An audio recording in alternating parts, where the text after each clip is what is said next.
서로 만나게 하고 그리고 그들 사이에 마음속에 아픔을 풀어줘서 화해하게 만드는 그런 드라마, 그런 프로그램입니다. 저는 그걸 종종 봅니다.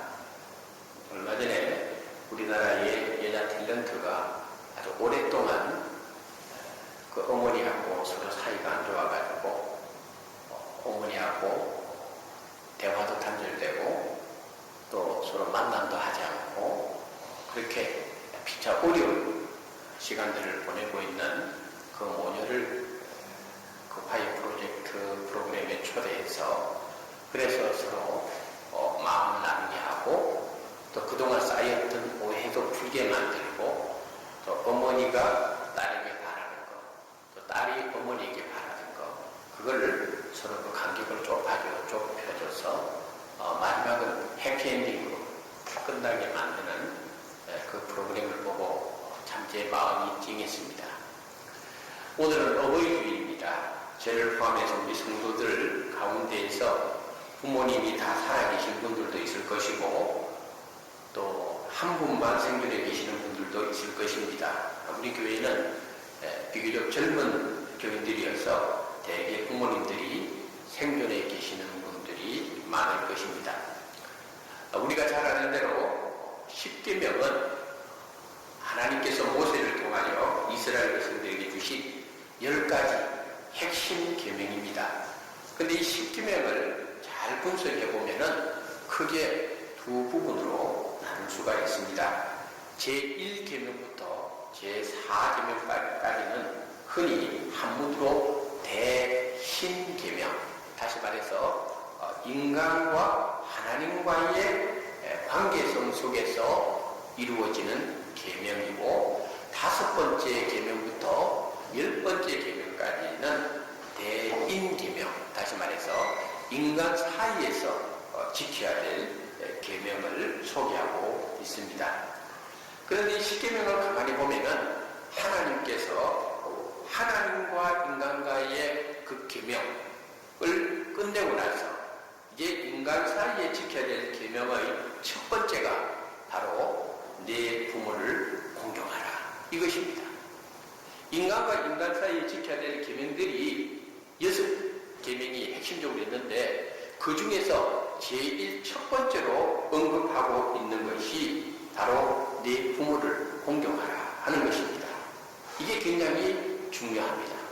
오늘 사도 바울은 에베소 교회 교인들에게 이 부분을 한 번 더 언급하면서 이렇게 말해주고 있습니다. 내 아버지와 어머니를 공경하라. 이것은 약속이 있는 첫 계명이다. 두 번째 계명도 아니에요. 세 번째 계명도 아니에요. 약속이 있는 첫 번째 계명이다. 이것을 말해주고 있으면서 모세가 가르쳐준 십계명을 통해서 인간에게 준 첫 번째 계명과 오늘 사도 바울이 에베소 교회 교인들에게 다시 한번 이 부분을 언급시키면서 약속 있는 첫 계명이라고 말하는 것은 서로 깊은 관련이 있다는 것을 우리는 잘 알 수가 있습니다. 약속 있는 첫 계명, 이것은 부모 공경이라고 하는 것은 인류의 기초입니다. 그래서 옛 어른들도 꼭 우리 기독교를 떠나서 우리 옛날 선조들도 가정 안에서 이 부모에 대한 것, 자식에 대한 관계를 잘 가르쳐줬죠. 우리가 잘 아는 대로 삼강오륜이라는 거, 여기서 뭐 공부하는 사람은 잘 모르죠. 삼강이 뭔지. 삼강이 뭐냐고 오늘 선생님이 고등학교 때 물어봤더만도 삼강은 우리나라 제일 큰 강, 압록강, 한강, 낙동강 그래 이야기를 했다고요. 오륜이 뭐냐 물어보니까 오륜은 올림픽의 한자로 오륜이라고. 그건 맞지. 근데 삼강 오륜만 보더라도 삼강의 첫 번째가 부위자강이고요. 그 다음에 오륜의 첫 번째는 부자유친이에요. 모두가 부모하고 자식 간의 관계를 소중히 하고 부모와 자식 간의 관계를 잘해야 된다는 걸 가르치는 거예요. 그래서 오늘 어버이주일을 맞이해서 부모 공경의 의미를 성경적으로 살펴보면서 함께 은혜를 나누고자 하는 것입니다. 첫째로 부모 공경은 하나님의 명령이다. 이것을 우리는 잊지 말아야 되겠습니다. 이것은 사람 사이의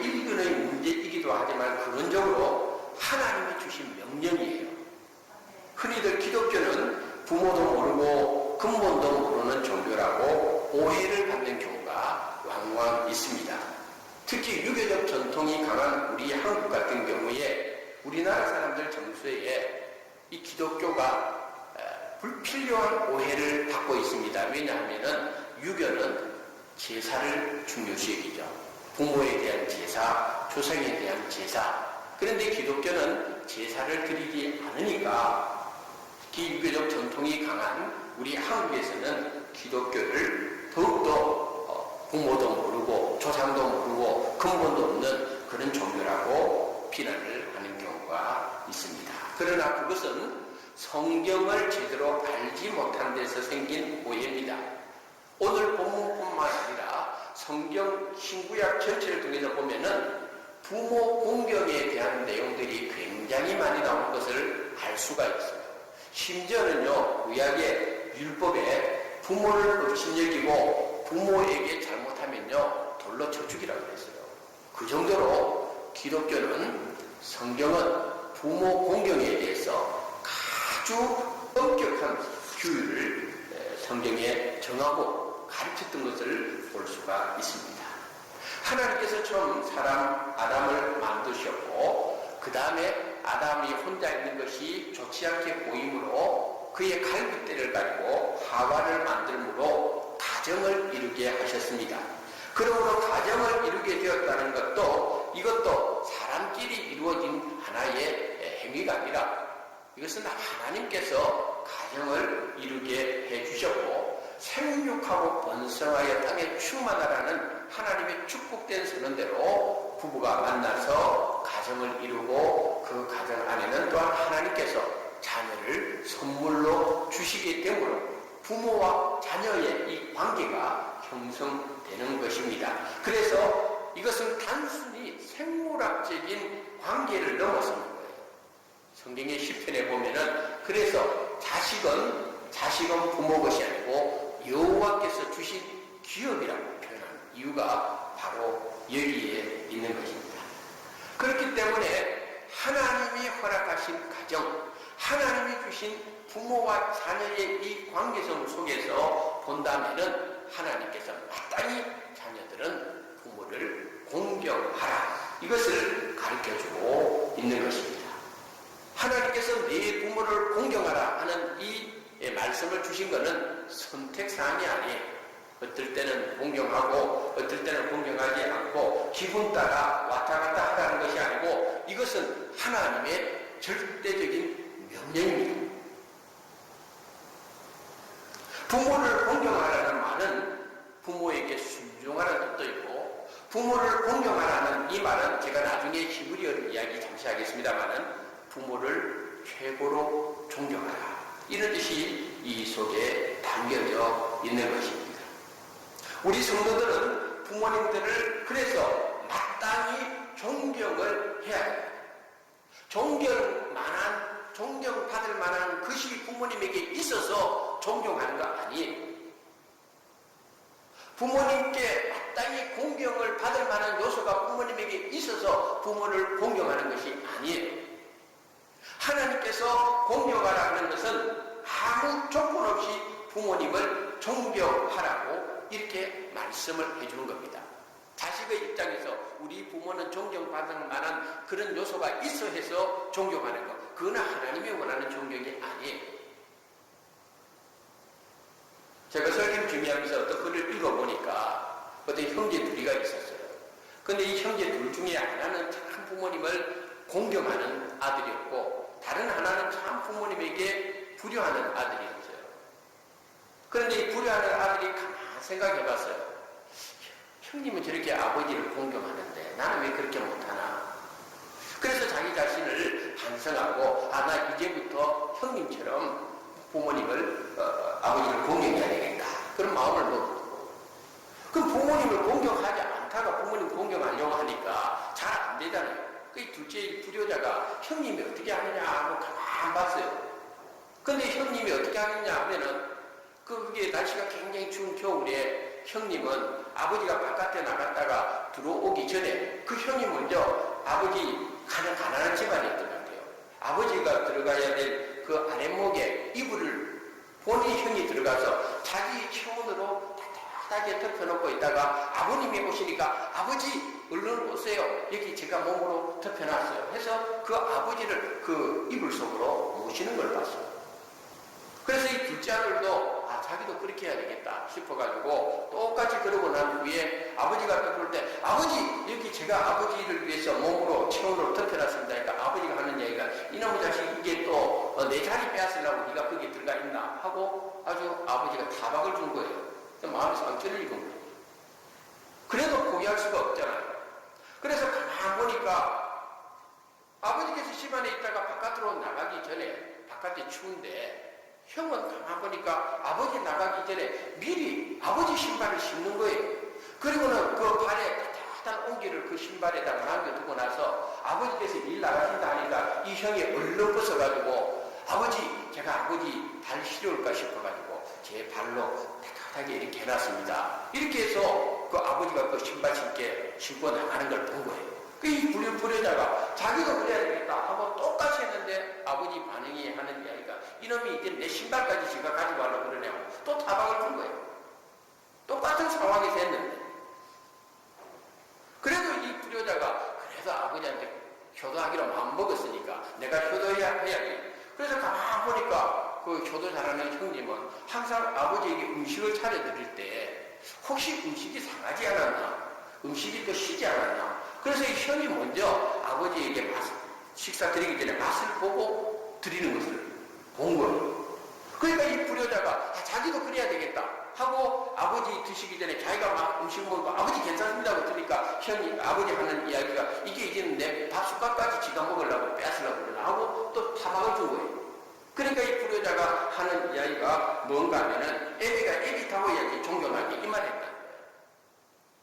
근데 오늘 이 이야기를 가만 보면요. 우리가 부모를 존경해야 될 대상, 내 마음에 안 들어도 부모님이 내 생각대로 움직여지지 않아도 자식은 부모를 마땅히 공경해야 된다.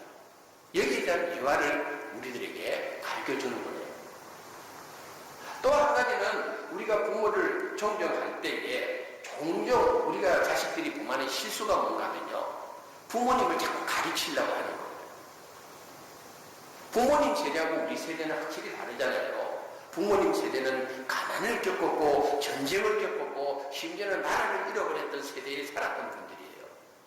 그러나 우리는 어떻습니까? 그 후에 풍요로운 시대에 태어나서 성장한 우리들의 삶입니다.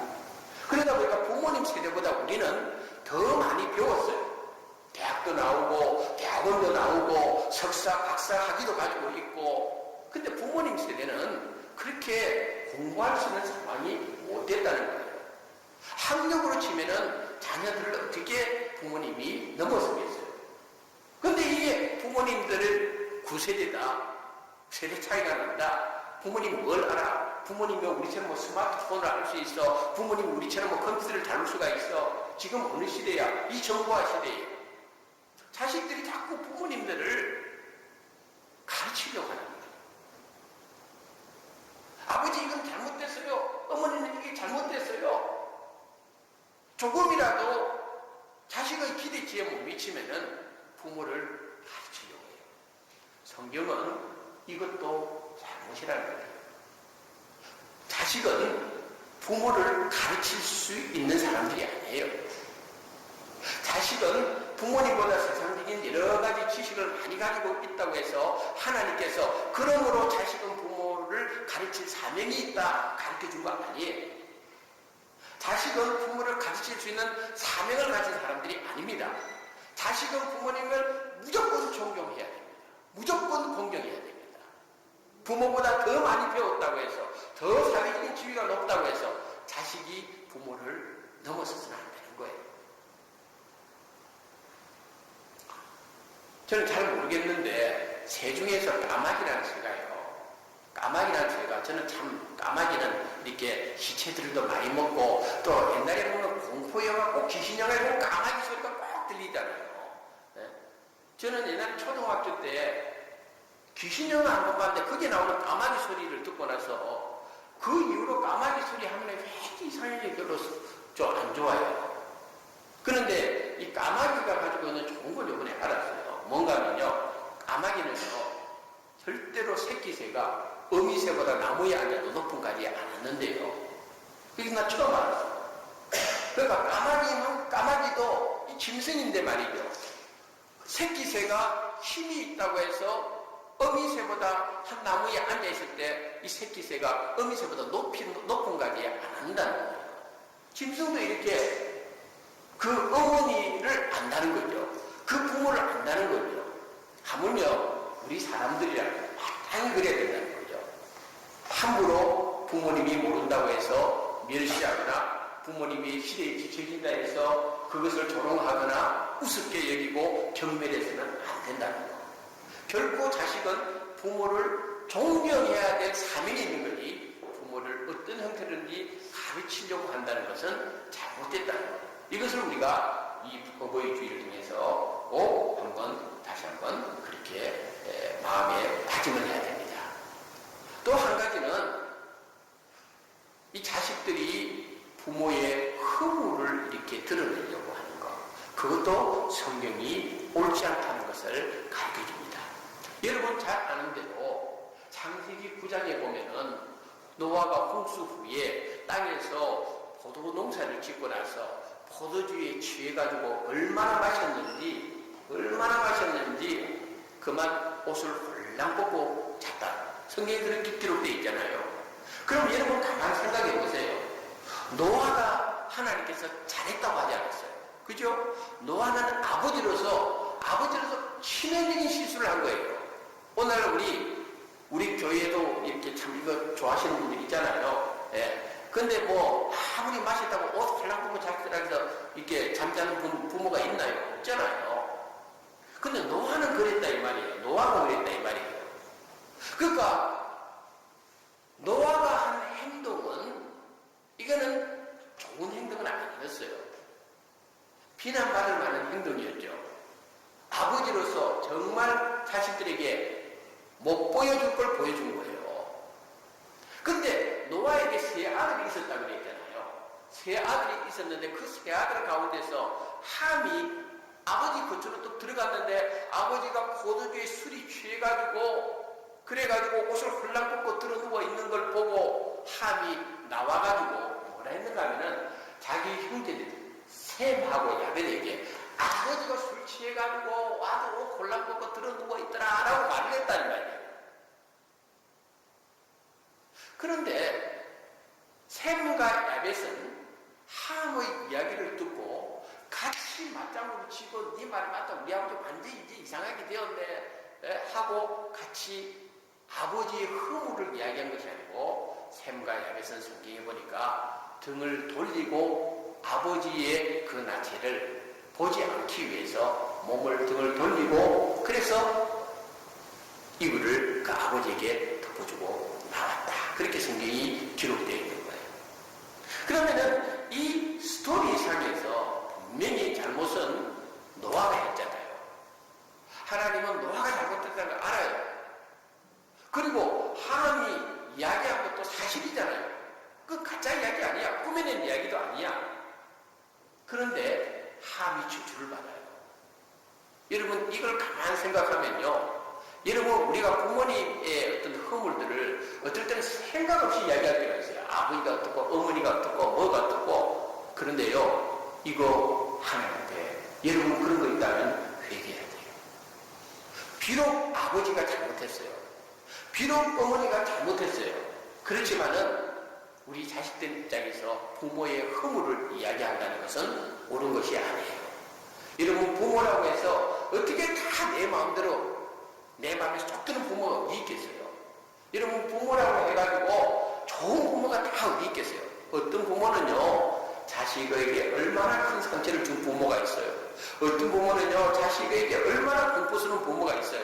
정말 부모라고 타이틀 붙이기에 부끄러운 부모들도 우리 사는 세상 속에서 많이 있어요.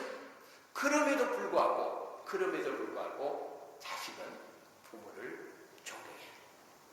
그래서 성경에 제가 이 설교 내용을 준비하다 보니까 이런 내용이 있더라고요. 만약에 우리 크리스찬 가운데에서 아직도 부모님을 용서하지 못하고 있는 성도가 있다면 회개하고 부모님을 사랑할 수 있는 마음을 하나님으로부터 받기를 기도하라고. 여러분, 그것이 굉장히 중요해요. 왜냐하면 성경에 부모를 공경하면 이것이 약속 있는 첫 계명이고 내가 잘되고 장수하는 길이라고 했어요. 이건 하나님의 말씀이에요. 그렇기 때문에 자녀된 자로서 마땅히 우리 부모의 신분과 관계없이, 우리 부모의 그 인격과 관계없이, 우리 부모의 지위와 관계없이, 우리 부모가 돈을 많이 가지고 있게 그 관계없이 우리는 무조건 부모를 존경해야 돼. 공경해야 될 대상이에요. 부모를 가르치려고 하거나 부모의 허물을 우리끼리 형제끼리인데 뭐 어때? 아버지 엄마 없는데서 우리끼리 아니에요. 샘가에 베보세요. 그러지 않는단 말이에요. 그걸 우리가 꼭 기억을 해야 될 것입니다. 마지막으로 오늘 성경은 우리들에게 부모를 공경할 때에 또 한 가지는 물질로 부모를 섬겨라. 이걸 우리에게 가르쳐주고 있어요. 여러분, 저는 옛날에 부모님 생길 때 뭐 형편 따라 하면 되고 뭐 마음으로 공경하면 되지 이런 이야기를 많이 했는데 가만 보면은 그게 아니더라고요. 그게 아니더라고요. 그거 어떻게 보면 다 핑계야. 다 핑계야.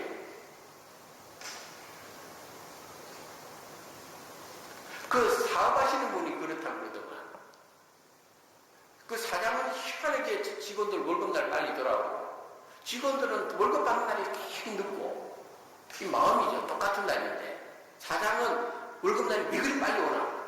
직원들은 왜 월급날이 이렇게 느리나? 자녀들을 키울 때 우리가 그런 거 많이 해요. 희한하게 부모님한테 죄송합니다만은 우리 한국적인 정서로 부모님 어떤 10만 원 주는 거는 좀 아까운데 자기 자식 가외시키는 거는 안 아깝다고. 20만 원, 30만 원, 50만 원, 100만 원 가외를 더 시키면 더 시키지. 그런 마음이 행여나 우리 안에 있으면은 그거 버려야 돼요. 그거 버려야 돼요. 부모님은 기독교에서 가르치는 교는요, 살아계실 때 잘하는 거예요. 살아계실 때 잘하는 거예요.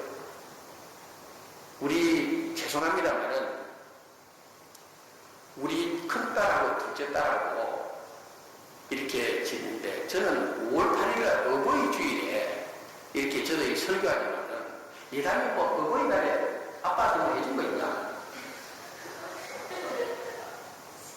왜 그런가 하면 저는 우리 집사람하고 똑같이 있는데 저희 집사람은 마더스데이다 하면은요 그 전부터 우리 두 딸을 아주 들들 볶습니다. 마더스데이야 선물 준비해. 그러면은 정말 두 딸이 준비를 잘 해줘요. 파더스데이는 나는 기억도 없어. 우리 집에 아버지라는 존재 자체가 없어요.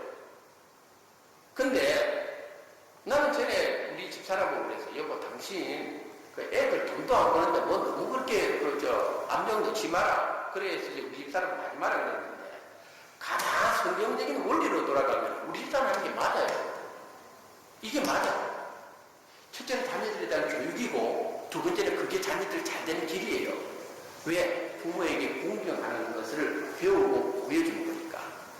나는 옛날에 안 그랬거든. 돈 뭐 너희도 없는데 이러면은 이거는 자녀들이 받을 축복을 내 스스로 끊는 거예요. 이게 참 문제다. 그래서 저는 이제부터 금년 2015년부터 당당하게 나는 파더스데이를 한 3개월 정도. 파더스데이 언제예요? 몇 월 달이에요? 네? 장로님 몇 월 달이에요? 장로님이랑 제가 이제 회개해야 됩니다. 이제부터는 우리 자녀들을 뽑아야 돼요. 들들 뽑아야 돼요.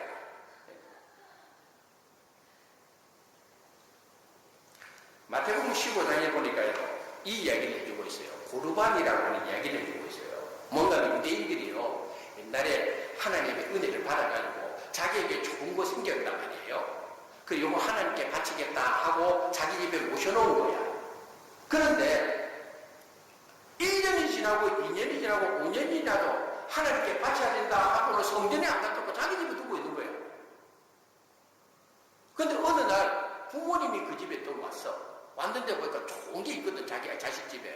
야 이거 내가 가지면 안 되냐 하니까 자식이 하는 이야기가 안 됩니다. 이거 우리 하나님께 바치기로 했는데 손대지 마세요. 이랬다는 거예요. 이 예수님 이야기예요. 예수님 이야기예요. 하나님께 바쳤다는 핑계로 부모에게 안 준다는 거예요. 유대인들이 그때 당시에 그런 식으로 잘못 살았다는 거예요. 그래서 오늘 이야기는요, 이 어버이주일에 자녀들이요, 부모님들한테 여러분들 핑계대지 말고요, 조그마한 정성이라도 부모님에게 용돈을 드리는 훈련이 되어 있어야 돼요. 그거를 우리가 배워야 돼요. 저는 이 설교 준비하면서 처음에 호주 와가지고 너무 이 한국에서 다른 이 호주 땅에 와서 타스마니아에 가서 교회도 어렵죠. 또 멜번에 처음 또 와가지고 여기도 교회가 어려웠죠. 그러니까 좀 죄송한 이야기로 우리 가족 먹고 살아야 된다. 이 절박함 때문에 부모님에게 10년 이상을 나는 단돈 1불도 제대로 용돈 드린 적이 없는 거예요. 그 전에 한국에 있을 때는 제가 안 됐는데, 이 호주로 와서는 제가 부모님에게 어쩌다 한국 나가면은 좀 선물도 드리고 좀 용돈도 드리고 그랬지만은 정기적으로 못 보내드린 거예요. 그러니까 내가 오늘 아침에 이 말씀을 준비하면서 참 내가 부모님한테 불효했구나. 돈 액수가 문제가 아니고 내 마음이 문제였구나. 내가 목사로서 교인들 보고 부모를 공경하고 십수년을 어버이주일 때마다 설교는 나는 하면서 정작 나는 그렇게 못 살았구나. 이거 생각하니까 너무 하나님께 죄송스럽고 회개가 이런 살지 말아야 되겠다. 정말 그렇게 하지 말아야 되겠다. 내가 부모가 되어 보니까 부모의 마음을 이제 조금씩 알아가는데, 여러분들에게 다시 한번 권면하는데요. 부모님에 대한 이 공경은 마땅히 해야 되지만은 공경을 표시하는 것도 우리 성도들에게 공경한다는 의미 속에 담겨져 있습니다. 여러분 생활이 때로는 이민 생활이 고달프고 힘들고 어려운 부분이 있다 할지라도요, 여러분 부모님에게 조금이라도 여러분의 정성을 보여서 살아계실 때 부모님에게 잘하는 거, 이거는요 하나님이 기뻐하는 거고, 이것은요 하나님의 명령에 또 순종하는 거고요, 이것은 또한 자녀된 자로서 마땅히 해야 될 부분이지만 하나님께서는 여기에 대해서 하나님의 말씀을 통해서 약속 있는 첫 계명, 땅에서 잘 되고 장수하는 복을 너희들에게 주겠다 하는 하나님의 약속이 담겨져 있는 것입니다. 오늘 말씀의 결론을 드리겠습니다. 종교개혁자 칼빈은 말하기를 부모를 공경하지 않는 자녀는 인간이 아니라 괴물이라고 했습니다. 공경한다는 히브리어는 카바라라고 말하는데, 이것은 가장 존귀하게 생각한다 하는 의미를 가지고 있습니다. 옛날 사람들은 사람의 신체 가운데에서 오장육부가 있는데 간을 굉장히 소중하게 생각했다고 해요. 그래서 우리가 보면은 간이라도 빼줄 정도로 이런 말을 이야기를 옛날에 많이 했잖아요. 간을 굉장히 소중하게, 자기 신체 중에서 가장 소중한 것을 간이라고 생각했어요. 옛날부터 사람들은. 근데 간이라고 하는 이 단어도요, 히브리어로 카바다, 동일해요. 그러니까 부모님에 대한 사랑은 이와 같은 가장 소중하게 생각하고 가장 존경스럽게 우리가 부모님에게 효도해야 된다, 이런 이야기입니다. 서울에 보면은 효자동이라고 하는 동네 있죠. 여러분 효자동 혹시 들어보셨죠? 효자동에 얽힌 이야기를 혹시 아세요? 효자동에 얽힌 이야기 모르죠? 제가 알려드릴게요. 이 효자동에 옛날에 이런 이야기인데요. 시아버지가 하루는 며느리가 놓은 그 손자를 이렇게 보다가 너무 피곤했다고 했나봐요.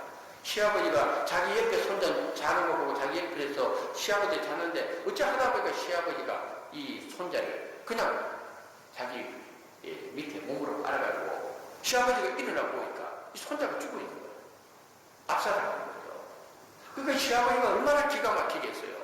그래서 시아버지가 자기 며느리 보고 며느라 이게 잘못했다. 내가 이렇게 자다가 나도 너무 피곤해가지고 있는데 나도 모르게 이게 너 손자를 이거 내가 몸으로 깔아서 이제 손자가 죽었다. 이거 어떡하냐. 그러니까 이제 며느리가 막 얼마나 불이 나겠어요. 화가 나고. 그러니까 며느리가 자기 남편에게 여보 당신 아버지가 우리 아들 이거 알아본 게 죽였대 하고 말하니까 그 아이를 아는 아들이 아버지를 원망하는 것이 아니고 죽은 그 아이 뺨을 탁 때리면서 말이지. 이놈아 네가 할아버지의 마음을 어떻게 그렇게 걱정 의심을 끼쳤나. 이 불효한 놈아 하고 뺨을 때렸대. 근데 뺨 맞고 아가 살아났다. 그래서 그 동네 이름이 효자동이 된 거예요. 효자동. 진짜인지 사실인지는 여러분 나중에 역사 보존을 해보세요. 근데요, 그 이야기가 담겨 있잖아요. 이 아들의 아버지가, 그 할아버지의 마음, 할아버지가 우리 아들 죽였다 이것보다도, 그 아버지를 더 생각하고, 이놈아, 네가 할아버지의 마음을 이렇게 아프게 했구나. 하고 그냥 죽은 아이 뺨을 때렸는데 정신이 번쩍 들어 살아났다는 거니까. 그렇게 효자동이 됐대요. 믿거나 말거나 이지만은 우리 어버이 주일에 새겨드려야 될 이야기라고 봅니다. 하나님을 잘 믿는 성도가 사실은 부모님을 잘 섬길 수 있는 것을 기억하십시오. 근본 어버이 주일을 맞이하면서 다시 한번 여러분들의 부모님께 효도를 잘하는 우리 모두가 되시기를 주님의 이름으로 축원합니다. 기도하겠습니다. 살아계신 하나님, 우리들에게 육신의 부모를 주시고 그 육신의 부모가 있기에 저희들이 이 땅에서 지금 존재하고 있습니다. 때로는 우리가 육신의 부모님이 마음에 들지 않기도 하고 또 육신의 부모님 때문에 마음 상하는 일도 왕왕 경험합니다. 그러나 우리가 오늘 말씀을 다시 한번 마음에 새기면서 정말 하나님을 공경하듯이 육신의 부모님을 공경할 수 있는 귀한 믿음과 마음을 저희들에게 허락하시고 지금까지 살아오면서 우리가 육신의 부모님에게 잘못 행한 것, 잘못 생각한 것 주님 다 용서하시고 이제부터라도 육신의 부모님에게 최선을 다하는 우리 모든 성도님들이 될 수 있도록 축복하여 주시옵소서. 예수님